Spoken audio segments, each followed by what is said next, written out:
são essenciais para a igreja, não são todas as características essenciais para a igreja, elas não estão todas elencadas aqui nessa seita, tá?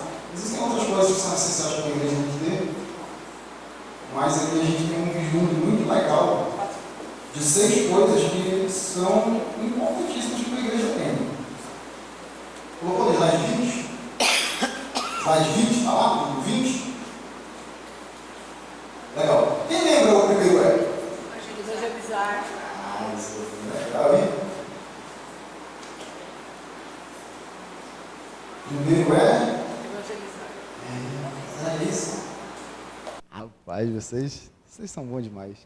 Gente, é maravilhoso ser pastor aqui. Qual que é o segundo Rapaz, irmã Eva, choque de punho, hein? Ensinar. Mas é isso mesmo, será? A gente está construindo nossa igrejinha, né? Qual que é o terceiro Quem que lembra? Enturmar. Gente, eu lembro dessa pregação, como ela foi marcante para mim. E o quarto Mas, mulherada tá afiada. Cadê os homens da igreja? Cadê os homens? Peraí. Mulheres, façam silêncio, por favor. Eu vou perguntar de novo, vou fingir que as mulheres não responderam ainda, só para ver o que acontece. Qual que é o quarto da igreja? Outra chance para os homens. Qual que é o quarto da igreja? O Henrique porque falou primeiro. E o Daniel porque falou mesmo. É o gladiador da igreja aqui, meu irmão. Esse sim, gostei. Engrenar, mas é isso mesmo? Engrenar, que legal. Gente, a gente viu um pouquinho desse versículo aí. Eu acho legal isso daí, porque assim, um versículo ele tem muito conteúdo para nós, né? Quando a gente vê ali, cada um é Pedro já partindo do pressuposto que todo mundo vai receber um dom do Espírito Santo. Ele já mata essa dúvida. Tem gente que não tem dom, pastor? Segundo Pedro, não, porque ele já diz aqui, cada um exerça o dom que recebeu. Então ele já parte do princípio que todo mundo recebe esse negócio aí. Tudo bem? Então cada um exerça o dom que recebeu. Então assim, você recebeu. Fato, Pedro está dizendo. Já que você recebeu, agora você tem que exercer. Tudo bem? Recebeu, tem que exercer. E a finalidade é para servir os outros, administrando fielmente a graça de Deus. Eu mostrei para você, lá em Romanos 12, como essa graça agora aqui, ela está se referindo ao dom que o Espírito Santo concedeu para a gente, em suas múltiplas formas. Por quê? Porque cada um tem uma função diferente dentro do organismo que se chama igreja. São as múltiplas formas da graça de Deus, que se manifestam por meio da sua vida, naquilo que você faz. Naquilo que você faz. Você entende isso daí? Eu estou só revisando, a gente já viu isso aqui semana passada, e eu quero terminar esses 6 A's hoje. Espero que dê certo. O Henrique já fica, ele já sabe como é que funciona.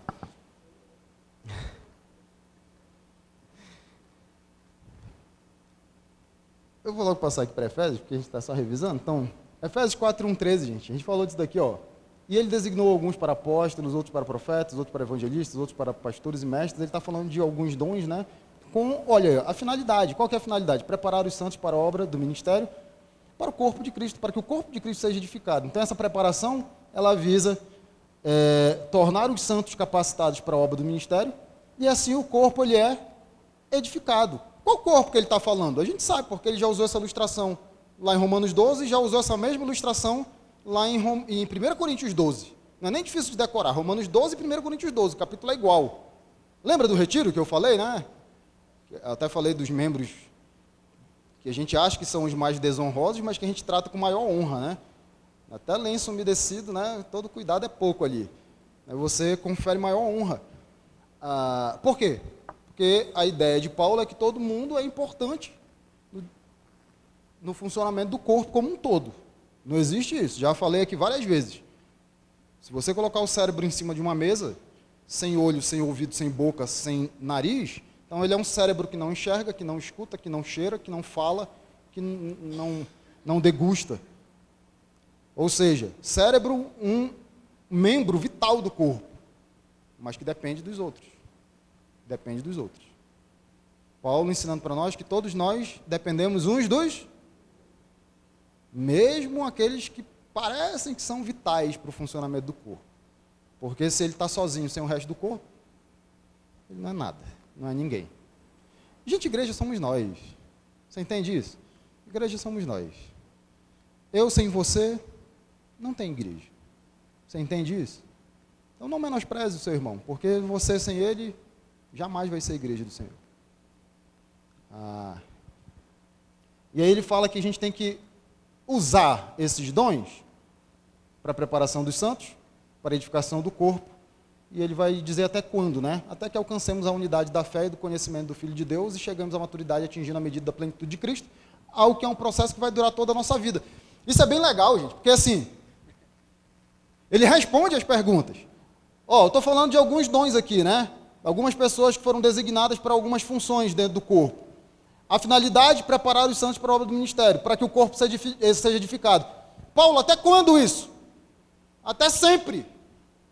Até sempre, porque até o último dia da sua vida, você vai estar procurando alcançar a unidade da fé e do conhecimento do Filho de Deus.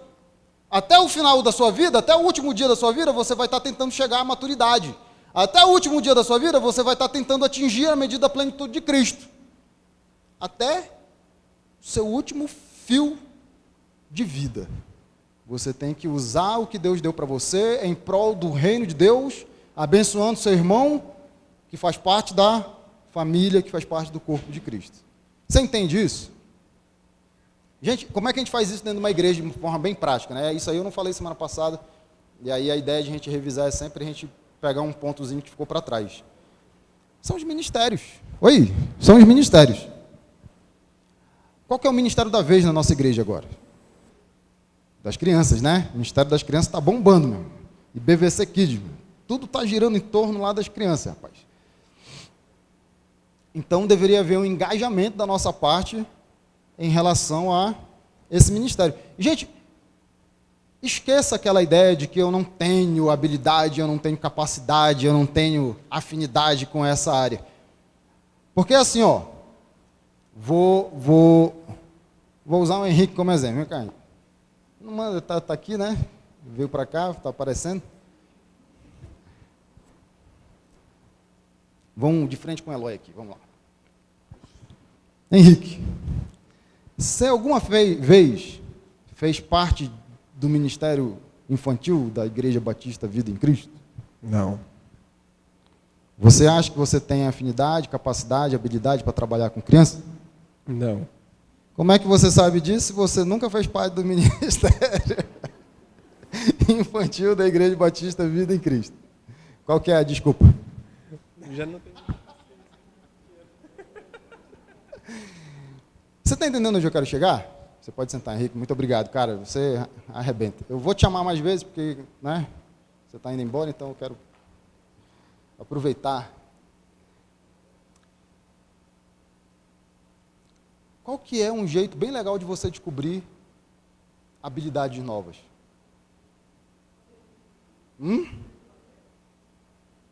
Exatamente. Exatamente.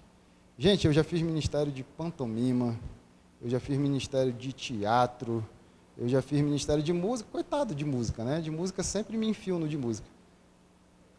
Já fiz ministério de missão, então na minha igreja tinha missão urbana, você fazia dentro da própria cidade.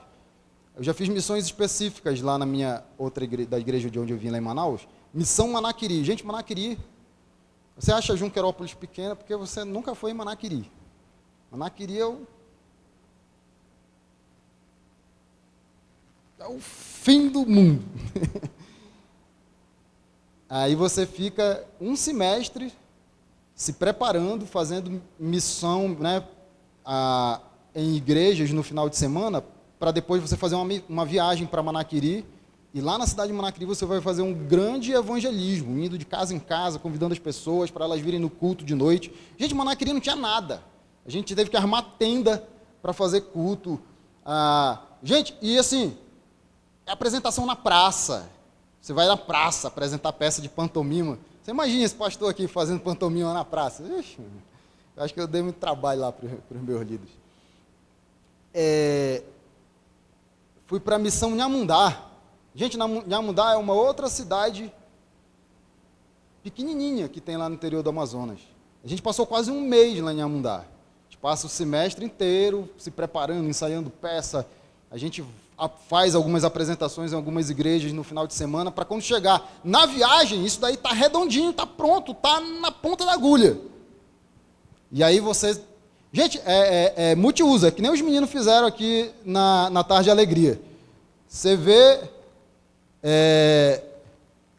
os atores se repetindo, né? Sabe quando aquela menina não era Mulher Maravilha? Agora está aqui de novo, é outra personagem. Multiuso, tem que fazer um monte de coisa. Então, a gente estava na peça. Mas quem tinha que convidar o pessoal durante o dia? Era a gente. Quem que depois tinha que fazer evangelismo pessoal, né, na rua? Era a gente. A gente ia de casa em casa. E aí, de noite, quando o cara pensava que ia ver atores famosos da Globo lá na apresentação, quando ele olhava, quem que estava lá apresentando? Ah, mas esse cara conversou comigo hoje à tarde. Era a gente. A gente fazia tudo, meu. Porque missão. E aí você vai descobrindo habilidades que você, de repente, nem sabe que existem. Por quê? Porque você se permitiu ser desafiado.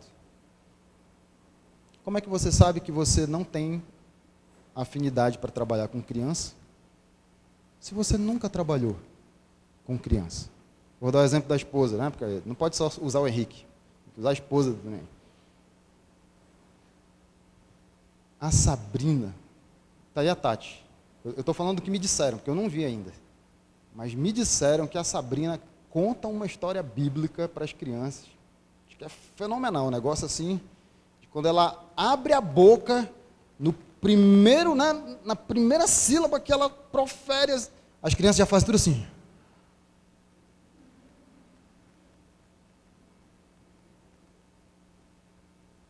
Como que ela ia descobrir isso, se não tivesse um ministério infantil? Se permita ser desafiado, gente. Você sabe que eu sou pastor? Você sabe por que eu toco? Se permita ser desafiado. Hoje eu sei o quanto Deus trabalhou durante a minha vida para que eu estivesse aqui. Usando uma série de pequenas coisas que Ele foi me ensinando ao longo da minha vida, para eu usar aqui agora. Que quando eu era menino e estava aprendendo essas coisas, eu nem imaginava. Mas sabe por quê? Porque todos esses ministérios do qual eu fiz parte no passado, eles me treinaram para estar aqui agora. Você quer ou não quer ser usado por Deus? Quer ver? Responda bem forte. Você quer ser usado por Deus? Sim ou não? Sim. Gente, não tem mágica para isso. Se você quer ser usado por Deus, trabalhe. Sirva. Já ouviram aquela frase? Quem não serve, não serve. Sirva. Trabalhe. Eu quero incentivar fortemente os homens, né? Inclusive esses menores aí, esses homenzinhos do Senhor aí, aqueles estão meio derrubados aí. Levaram tanto o rolinho do pastor hoje de tarde que estão meio tristes aí. Até esses mais jovens aí, né? Esses todos aí. Se permita ser desafiado. Vá passar lá um semestre no ministério lá infantil. Eu acho legal, porque assim, você está vendo aquele rapaz sentado ali atrás? No conforto daquela cadeira, com o braço e tudo lá. Ele topou o desafio de fazer parte do ministério infantil. Gente, você sabe quem é o Carlão? A esposa dele está ali. Rapaz, se o Carlão está no ministério infantil, ninguém mais tem desculpa para não estar lá também. Devia ter pensado nisso, né? E o Carlão firme e forte, né? Porque ele topa qualquer missão lá, né? Eu fiquei sabendo também. Ele topa qualquer missão. Gente, eu conheci um pastor que ele dizia assim: se você consegue falar para crianças, você consegue falar para qualquer público. Porque o público mais difícil de você segurar a atenção é o das crianças. Porque a criança ela não é politicamente correta que nem vocês não. Que dão aquela disfarçada na hora de bocejar ali, ó. Aqui, ó, tô de olho. Dando aquela disfarçada aqui, né?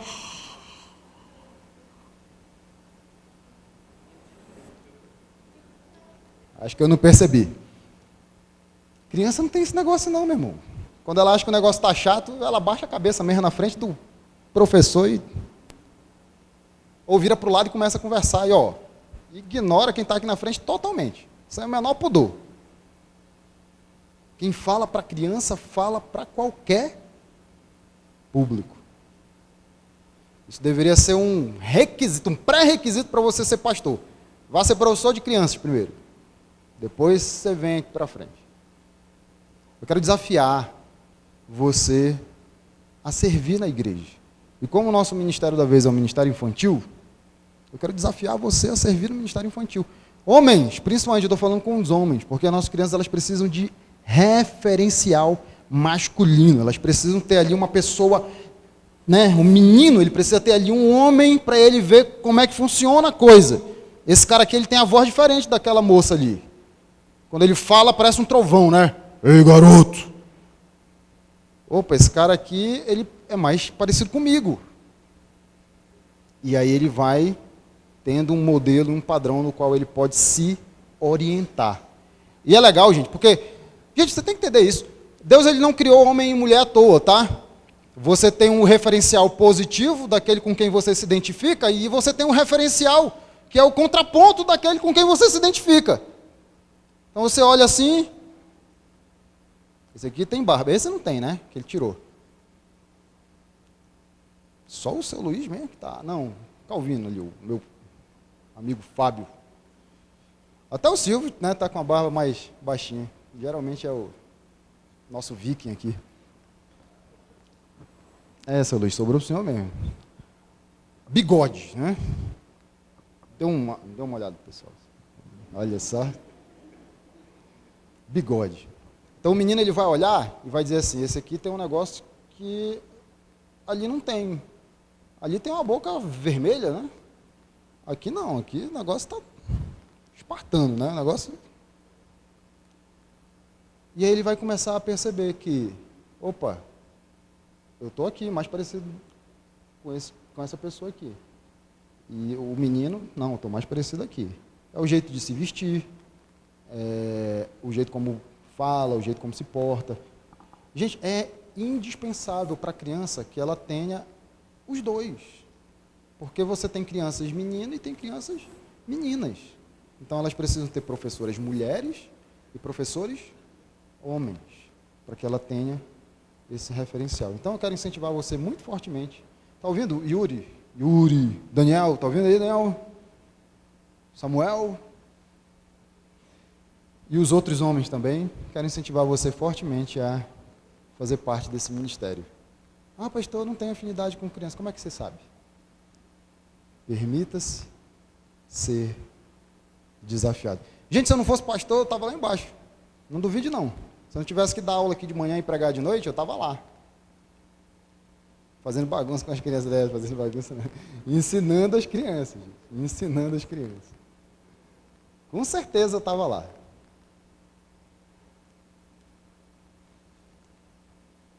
Tudo bem? A Tati até se emocionou aqui. Fala, Tati.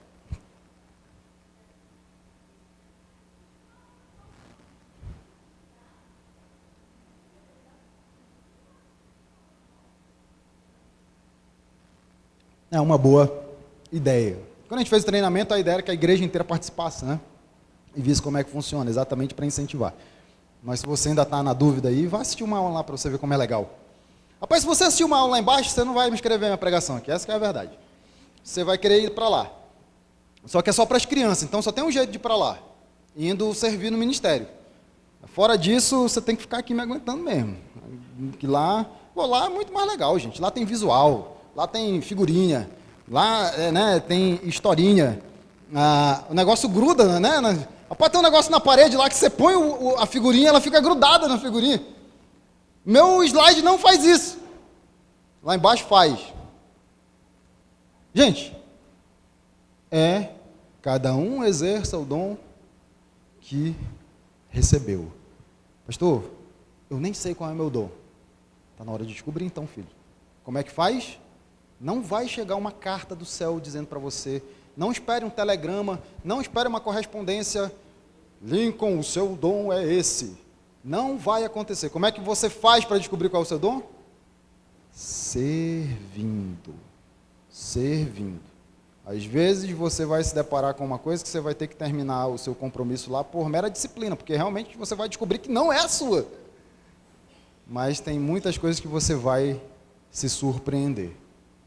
Nossa, eu nem sabia que Deus tinha me capacitado para trabalhar nessa área. Gente, não é só a área que você gosta. Não é, você tem que entender isso daí. Como pastor, eu faço um monte de coisa que eu tenho que fazer por disciplina. Eu gosto de ensinar, eu gosto de estudar a Bíblia, eu gosto de passar esse negócio para você, eu gosto de abrir um texto e esmiuçar ele diante de você para você entender o que está escrito naquele texto. Isso eu gosto de fazer. Tem uns assuntos, tem uns assuntos que puxa vida, se eu pudesse, deixava tudo para a irmã Elisana resolver. A irmã Elisana resolve aí, para eu fazer aqui as outras coisas que eu acho que são mais essenciais. Mas bem-vindo ao mundo dos adultos. Não é assim que funciona, não. Você não faz só o que você gosta, não. E para Deus é a mesma coisa. Deu para entender? Então vamos passar, porque eu quero terminar isso hoje. Gente, toda vez que a gente passar para um outro assunto, vai aparecer todos os 10. Evangelizar, ensinar, e agora? Que legal, gente. Engrandecer é adorar, né? Engrandecer tem a ver com adoração. Eu vou mostrar uma coisa para você no texto e eu vou pedir a ajuda de um adolescente aqui para ele servir de ilustração aqui para mim. Mas no texto, você tem uns textos que dizem assim, então o homem curvou-se em adoração ao Senhor. Gênesis 24, 26, naquela situação em que o servo de Abraão, ele foi em busca de uma esposa para Isaac, né? Isaac, filho de Abraão, e Abraão diz assim, vai lá na terra da minha parentela e busca uma esposa para o meu filho, porque eu não quero que ele se case com as mulheres daqui da região. E aí, quando o servo ele percebeu que ele estava sendo bem sucedido na sua missão, o que ele faz? Ele se curva, e é interessante essa expressão. Gente, você está lá em Gênesis.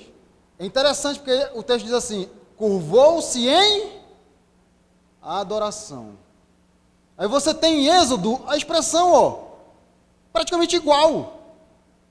Quando seus filhos lhe perguntarem, gente, capítulo 12 de Êxodo. Então isso daqui é naquele momento em que Deus está dando as instruções para Páscoa, né? Aquela última praga, né? Que viria, que mataria os primogênitos ali na terra do Egito. E depois o povo de Israel celebraria essa libertação pela festividade da Páscoa. E aí Deus está explicando, quando os filhos de vocês perguntarem a respeito disso daqui, o que significa essa cerimônia? Vocês vão responder isso daqui, é o sacrifício da Páscoa ao Senhor que passou sobre as casas dos israelitas no Egito e poupou nossas casas quando matou os egípcios. Então o povo curvou-se na adoração. Interessante isso, né? De curvar-se em adoração. Eu preguei nesse texto aqui uma vez já. Isso aqui foi bem interessante, porque foi a minha primeira pregação aqui. Mês de agosto de 2017, domingo de manhã, e eu preguei sobre esse texto de Marcos aqui, coloquei o texto de Lucas e de Mateus em paralelo, e mostrei isso aqui, gente, isso aqui é muito legal. Um leproso aproximou-se dele, de Jesus, e suplicou-lhe de joelhos, se quiseres, podes purificar-me. Interessante, porque até aí a imagem que você tem é de alguém que fica ajoelhado, né? Ô Daniel, tu consegue me ajudar aqui? Tem problema no joelho? Tu já fez isso no retiro, lembra? No retiro do ano passado? Ficou de joelho e eu te coloquei lá. Então, é isso que eu quero que tu faça. Olha só, que interessante. Bem aqui para todo mundo te ver aqui. Cátia, desculpa. Daniel, desculpa. Fica de joelho aí, mas de perfil, assim, do jeito que eu estou aqui. Isso, fica aí, fica aí. Então, quando você lê Marcos, você tem a sensação que ele ficou de joelho, né? Porque é o que está escrito ali, suplicou-lhe de joelhos. Gente, quando você vê Lucas, o texto paralelo, quando viu a Jesus, prostrou-se com o rosto em e rogou-lhe. Agora, Daniel, é contigo aí, cara. Eu te chamei porque eu realmente não consigo fazer isso. Não dá mais. Está totalmente inviável. Não tem como eu fazer isso. Mas eu acho que tu consegue. Tenta sentar sobre a perna. Senta assim. Isso. Agora tenta inclinar a testa no chão. Pode colocar as mãos para frente. Isso, a palma da mão no chão. Igualzinho ano passado. Rapaz, que menino, né? Rapaz, menino é a melhor coisa que existe, né? Quando a gente é menino. Olha só isso. Se eu fizer isso, você tem que levar para o hospital direto. Para depois eu conseguir levantar daí. Né? Não sai daí não, Daniel. Fica aí. Olha por que o leproso prostrou-se com o rosto em terra. Quem vai revelar para a gente é Mateus. Um leproso aproximando-se, adorou de joelhos. Olha que interessante. E disse. Você não encontra isso aqui em Marcos e você não encontra isso em Lucas. Aqui você encontra. Esse Senhor tem tudo a ver com isso aqui, ó. Adorou. Quando ele chama Jesus de Senhor, não é um pronome de tratamento, uma forma de tratamento natural que ele está usando, não. De uma forma respeitosa, né? Quando eu chamo o irmão Luiz, eu chamo ele de Senhor.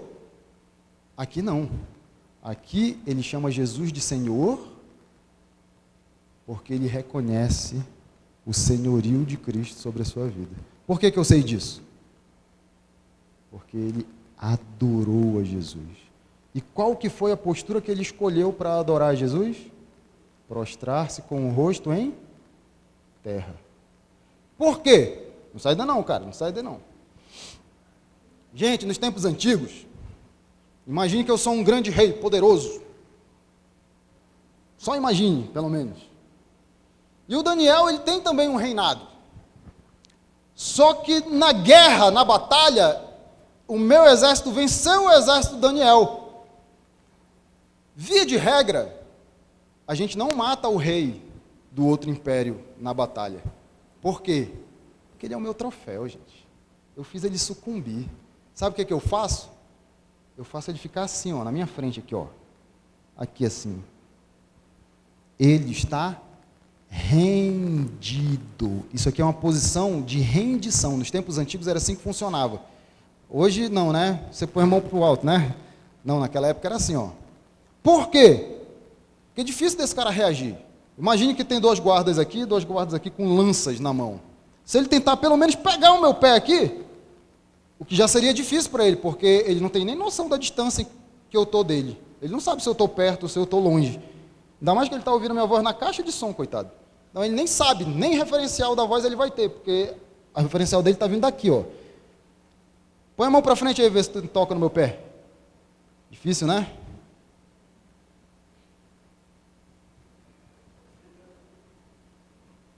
Você entendeu porque que ele está rendido? Ele não tem a menor chance. No menor movimento que ele tentar fazer aqui para tentar me atacar, os meus guardas vão destruir esse cara. Entenda isso. Rendição. Com o tempo, isso ganhou o significado de adorar, porque é isso que Deus quer de você, que você esteja completamente rendido diante dele. Total e completa submissão. Gente, isso é adoração. Não é cantar música na igreja, não. Adoração tem a ver com uma entrega total de vida. Uma vida totalmente rendida, sujeita e submissa a Deus. Você entendeu isso? Eu posso deixar ele aqui até o final do culto? Nada, né? Pode levantar. Rapaz, esse cara é bom mesmo, hein? Valeu, cara, obrigado. Aguentou bastante tempo. Eu acho que na tua idade eu não ia aguentar todo esse tempo aí, não. Gente, adoração é uma vida de completa obediência a Deus. É uma vida de caminhada em obediência à palavra de Deus. Adoração é isso daqui, andar em obediência a... Porque qual que é a forma que você expressa a sua total rendição a Deus? Não tem outro jeito. Obedecendo o que Ele manda. Não tem outro jeito, gente.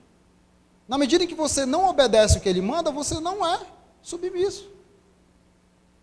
Na medida em que você não obedece à palavra de Deus, não há sujeição.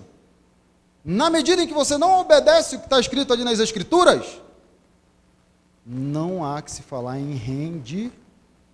Você não está rendido. Você não obedece. A adoração tem a ver com a sua vida. Muito menos a ver com música e muito mais a ver com a sua vida diária. Nas palavras que você decide escolher quando você vai falar, na postura que você adota dentro do seu ambiente de trabalho, na escola, as rodas de amigos, né? Os conteúdos que rolam ali, os vídeos que a gente assiste no celular, as piadas que fazem dentro das rodas ali dentro da escola. A adoração tem a ver com essa parte da sua vida. Não é vir aqui cantar, né? Eu acho legal, louvar a Deus é importante. Você cantar, você expressar o que você está sentindo por meio da música é importante, mas a adoração, ela extrapola isso daí. Porque não adianta você vir cantar no domingo uma música bonita e durante a semana viver como se você nem conhecesse a Deus. Nem de longe isso é adoração. Adoração é rendição. Adoração é andar em obediência a Deus. Gente, você tem exemplo na Bíblia? Tem, né? Enoque andou com Deus. Gente, isso daqui é tão interessante, que a intimidade de Enoque era tão grande com Deus, que a NVI diz assim, ó, e já não foi encontrado, pois Deus o havia... Rapaz, que coisa! Você já conhece seu pastor, né? Gente, seu pastor, ele já fez assim, um monte de coisa. Eu já tentei ser tão sábio quanto Salomão, até agora não consegui. Eu converso com Deus. A palavra diz que nunca haverá alguém tão sábio quanto ele. Então, se a palavra diz, eu não discuto. Eu só queria ser um tequinho menos sábio do que ele. Eu já ia ficar feliz. Ele pode ser o primeiro, eu não tenho problema de ele ser o primeiro. Desde que eu esteja no pódio ali em segundo. Segundo homem mais sábio da história da humanidade. Preciso orar mais. Eu já tentei deixar o cabelo crescer para ver se ia ficar bonitão, forte, igual o Sansão. Gente, esse meu cabelo, agora eu cortei, né? Aí você olha assim, nem parece. Mas você sabe como é o cabelo do seu pastor, né? É aquele cabelo. Você imagina aquele cabelo crescendo. Você já viu o cotonete depois que você usa? Depois que você esfrega bem dentro da orelha, né? Agora você imagina um cara do naipe do Daniel assim, né? Só essa haste, com um cabelo, parece um cotonete de elefante, meu. E não força nada, só o cabelo mesmo e nada. Aí eu mudei de ideia, cortei.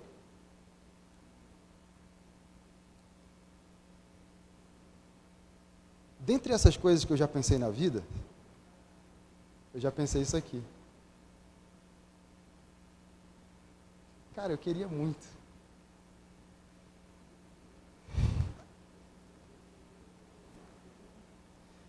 Ter um relacionamento tão profundo com Deus,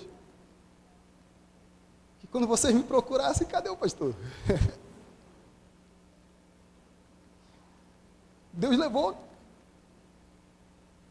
porque ele andava com Deus. Gente, você pode construir milhares de prédios nesse mundo. Deus não vai arrebatar você por causa disso. Se tem uma coisa que você pode investir a sua vida que traz contentamento ao coração de Deus, é isso aqui, ó. Eu me emociono porque eu vejo o ser humano desperdiçando vida, vigor, energia, com tanta coisa que Quando você devia estar investindo a sua vida aqui, ó. Ah, como eu queria que um dia alguém falasse. Eloi andava com Deus. A intimidade dele com Deus era tanta. Deus chamou ele para caminhar no céu com ele. Arrebatou ele daqui. Gente, pelo amor de Deus, você não quer isso? Porque quando eu pergunto para alguém se ele quer isso, a resposta é óbvia, vem muito naturalmente, né? Nossa, pastor, eu também quero isso. Então, por que, filho de Deus? Por que vocês não lêem a sua Bíblia? Por que você não memoriza versículo? Por que você não tem um tempo diário, devocional com Deus? Por que você não anda com Ele? Você não está dizendo que quer isso? Ande com Deus, porque não tem outro jeito de andar com Deus. Bem-aventurado o homem que não anda no conselho dos ímpios, não se detém no caminho dos pecadores, nem se assenta na roda dos escarnecedores. Onde é que está o seu prazer? Na lei do... Qual que é a fórmula para eu andar com Deus, pastor? Porque cadê Deus, né? Ele não vai vir aqui como ele fazia com Adão e andar com você. Ele não vai fazer isso. Como é que faz para andar com Deus, pastor? Está ali escrito, meu irmão. Se você tivesse começado a andar, você já tinha dito isso daqui, ó. O seu prazer está na lei do... E nessa lei medita dia e... Dá para andar com Deus dia e noite? Pelo amor de Deus. Você não quer andar com Deus?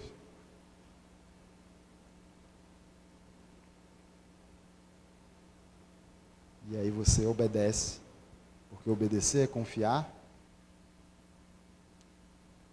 e obedecer é reflexo de uma vida de adoração, uma vida totalmente sujeita e entregue a Deus. Gente, aí só para sua reflexão. Quem adiantou o relógio? Uma perguntinha para você refletir. Estou agradando a Deus este ano mais do que no ano passado? Pense em 2018 e pense em 2019. Você progrediu? Eu gosto muito daquela ilustração, ela não é minha, eu já ouvi ela em outros lugares, que diz que a vida cristã é como um caminhão subindo a ladeira. Para quem dirige caminhão, como é que sobe uma ladeira de caminhão? Pode tirar o pé do acelerador? Não pode, né, Silvio? O que acontece se tirar o pé do acelerador? Ele começa a descer de volta, né? Gente, eu já passei por essa experiência não dirigindo caminhão. Eu vinha de moto aqui subindo uma ladeira e o meu amigo vinha num Fiat Uno subindo a ladeira na minha frente. Era um Fiat 1.0, né? Subindo uma ladeira, você já imagina o que aconteceu. Eu pensei até que ele estava brincando, mas não. O carro começou a voltar mesmo, começou a descer a ladeira. E eu estava de moto atrás do cara e eu comecei a descer também, até que eu consegui desviar isso aí. Graças a Deus não aconteceu nenhum acidente. Não dá para tirar o pé do acelerador, gente. Não dá. Puxa, pastor, eu queria tanto descansar. Tenho uma notícia para você. Na eternidade, filho, você descansa. Agora não. Agora você tem que usar o que Deus colocou nas suas mãos para servi-lo, para andar com Ele. Porque se você tirar o pé do acelerador, sabe o que vai acontecer com você? Você começa a regredir. Gente, vida cristã, você sabe disso. Eu não estou falando um segredo para você, você conhece isso daí. Vida cristã. Você não precisa nem voltar a velhos pecados para regredir. Basta você parar de progredir, você já está regredindo. Vida cristã é assim. Você tem que estar o tempo todo com o pé no acelerador. Deu para entender? Quero mostrar um texto para você. E quando eu faço a perguntinha assim, a ideia é muito aquela, né? Se você terminar 2019 do jeito que você começou, foi mais um ano da sua vida para o ralo. Mais um ano desperdiçado. Você não pode terminar 2019 igual como você começou 2019. Em termos de intimidade com Deus, em termos de caminhar com Deus, você precisa terminar 2019 mais maduro, desenvolvido na palavra, na fé. Abra sua Bíblia lá em Hebreus 13, só para você entender esse versículo 15 aqui.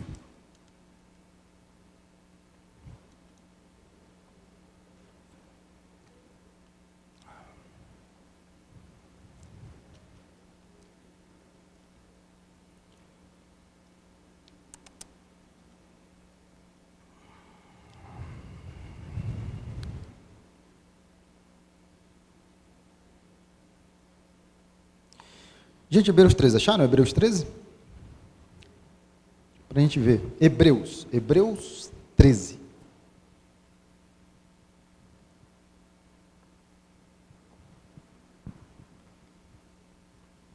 Acharam aí Hebreus 13? Ele começa assim, ó. Seja constante o amor fraternal. Que parece João, né? O amor fraternal é aquele amor que diz respeito à igreja, né? À família. Seja constante o amor fraternal. Gente, isso é muito Paulo. Eu não sei quem escreveu Hebreus, mas parece muito o estilo dele aqui nesse capítulo, porque parece que ele vai dar exemplos agora. Seja constante o amor fraternal. Autor de Hebreus, como é que é isso? Vou dar exemplo. Não se esqueçam da hospitalidade, foi praticando que, sem o saber, alguns acolheram anjos. Lembrem-se do que estão na prisão. Então parece que ele está dando exemplo do que é ser constante no amor fraternal. Hospitaleiro, lembrem-se do que estão na prisão, como se aprisionados com eles, dos que estão sendo maltratados, como se vocês mesmos estivessem sendo maltratados. No casamento, tem essa coisa do amor fraternal? Tem. O casamento deve ser honrado por todos, o leito conjugal conservado puro, pois Deus julgará os imorais e os adúlteros. Conservem-se livres do amor ao dinheiro e contentem-se com o que vocês têm, porque Deus mesmo disse, nunca o deixarei, nunca o abandonarei. Nítida mensagem aqui, né? Não coloquem a sua confiança no dinheiro, coloquem a sua confiança em Deus, que nunca nos deixará e nunca nos abandonará. Isso é ser constante no amor fraternal. Podemos, pois, dizer com confiança, o Senhor é o meu ajudador, não temerei o que me podem fazer os homens, ainda nessa questão da confiança em Deus. Lembrem-se dos seus líderes. Ah, pastor, sobre amor fraternal, tem alguma coisa a ver com a liderança também? Tem. Lembrem-se dos seus líderes que lhes falaram a palavra de Deus, observem bem o resultado da vida que tiveram e imitem a sua fé. Jesus Cristo é o mesmo ontem, hoje e para sempre. Anote esse versículo aí, fala da imutabilidade de Cristo. Ele é o mesmo sempre. Não se deixem levar pelos diversos ensinos estranhos. É bom que o nosso coração seja fortalecido pela graça e não por alimentos cerimoniais, os quais não têm valor para aqueles que os comem. Nós temos um altar do qual não tem direito de comer os que ministram no tabernáculo. O sumo sacerdote, gente, isso daqui, né, que paulada que ele está dando aqui. Existe um altar onde os sacerdotes sequer têm direito de comer sobre ele. O sumo sacerdote, ele está pensando no Antigo Testamento, o sumo sacerdote leva sangue de animais até o lugar santíssimo como oferta pelo pecado, mas os corpos dos animais são queimados fora do acampamento. Isso está apontando para Cristo. Ele não diz isso com essas letras, mas o versículo 12 mostra isso. Assim, Jesus também sofreu fora das portas da cidade para santificar o povo por meio do seu próprio sangue. Então, os sacrifícios de animais do Antigo Testamento eram uma sombra do que iria acontecer com Cristo. Assim como o pecado no Antigo Testamento era aquele conceito de expiação e de propiciação que eu já expliquei tantas vezes para você. Isso se dava por meio do sacrifício e pela aspersão do sangue. Lembra do propiciatório? Assistiram lá na Record? Não, o propiciatório. É o lugar onde você espirra o sangue do sacrifício. E ele está dizendo, houve um sangue que foi derramado por um sacrifício de uma vez por todas. O sangue de Cristo, de Jesus. Só que ele precisou sofrer para isso, né? Portanto, saímos até ele fora do acampamento, suportando a desonra que ele suportou. Porque ele deu exemplo e suportou tamanha desonra, você também deve dar exemplo. Pois não temos aqui nenhuma cidade permanente, mas buscamos a que há de vir. Gente, isso daqui é fenomenal. Porque você está vivendo sua vida como? Pautada nesse mundo? Ou o seu foco está naquilo que há de vir? Porque ele está dizendo aqui, com todas as letras, sabe Jesus? Ele derramou o sangue por meio de tremendo sofrimento, para que você seguisse o exemplo dele.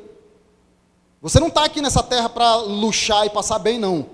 Você está aqui para propagar o evangelho da salvação para as outras pessoas, com aquilo que Deus colocou de recurso nas suas mãos. E mesmo que você sofra aqui nessa terra, dane-se. Aqui não é o seu lugar. dane-se, você entende isso? Aqui não é o seu lugar. Não viva como se aqui fosse a sua casa. Não é. Não é.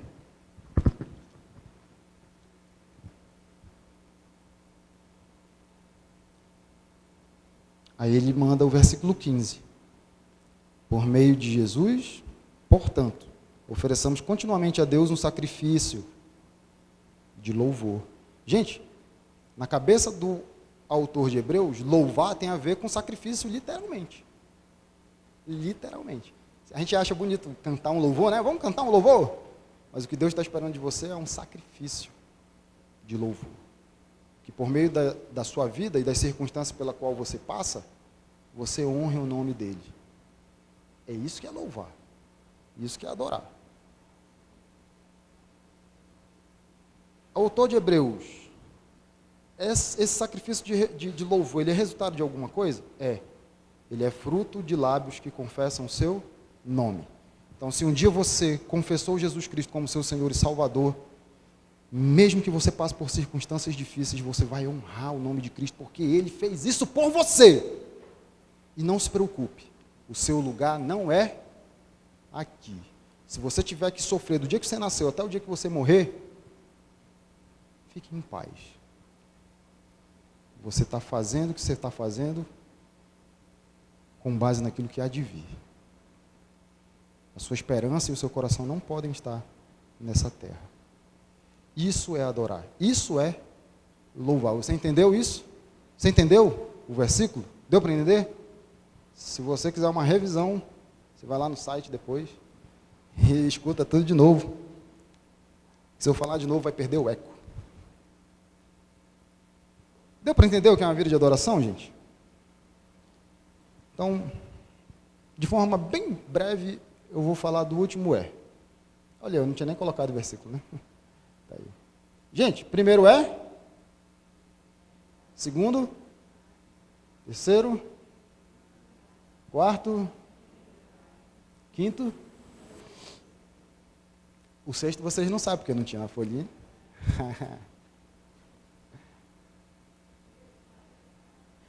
Espalhar e a nossa igrejinha está completa. Olha aí, BBC aí, ó.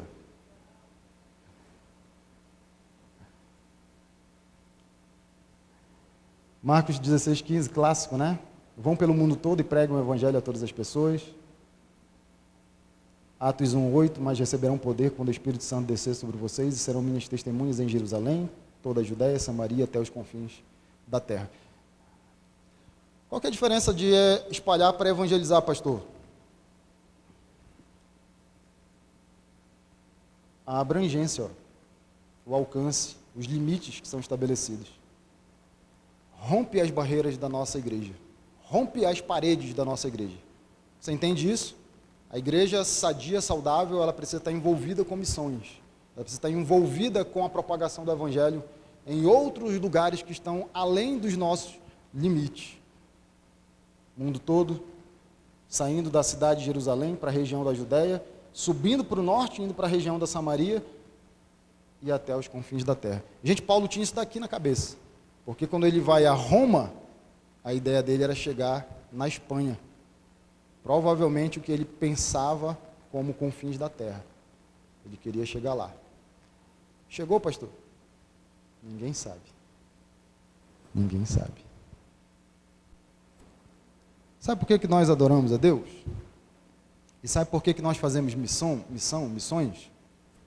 E aí a Sueli pode vir à frente já. Por causa daquilo que Ele fez por nós.